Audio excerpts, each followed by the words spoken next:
मराठवाड्यामध्ये मागील काही दिवसापासून रिमझिम पाऊस जो आहे तो बरसत असल्याचं पाहायला मिळत आहे। छत्रपती संभाजीनगरच्या विविध भागांमध्ये जे आहे ते रिमझिम पावसाने हजेरी लावली, त्यामुळे आता आरोग्यावरती देखील नागरिकांचा याचा मोठा परिणाम जो आहे तो झाल्याचा पाहायला मिळत आहे। सध्या छत्रपती संभाजीनगरच्या विविध भागांमध्ये देखील रुग्णांची संख्या जी आहे ती झपाट्याने वाढलेली आहे। आपल्यासोबत बोलण्यासाठी वैद्यकीय अधिकारी आहेत। सर, काय सांगाल, कोणत्या रुग्णात सध्या संख्या वाढ आलेली आहे? सध्या आपल्या रुग्णालयामध्ये सर्दी, ताप, खोकला आणि संडास आणि उलट्याचे पेशंट जास्त आढळून येत आहेत।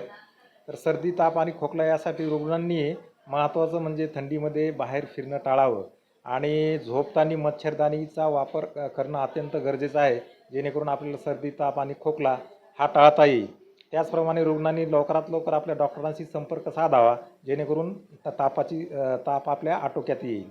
त्याचप्रमाणे संडास आणि उलट्यांसाठी बाहेरचं खाणं टाळलं पाहिजेत रुग्णांनी। आणि त्याचप्रमाणे पाण्याचं जे पिण्याचं पाणी जे आहे तर ते उकळून पिणं गरजेचं आहे, जेणेकरून आपण ह्या सगळ्या आजारांना आवर घालता येईल। नक्कीच जर पाहायला गेलं सध्या वातावरण बदलल्यामुळे जे आहे ते आता रुग्णांच्या संख्येमध्ये देखील वाढ झाल्याची डॉक्टरांकडून सांगण्यात येत आहे। छत्रपती संभाजीनगरहून विजय चिडे, जय महाराष्ट्र।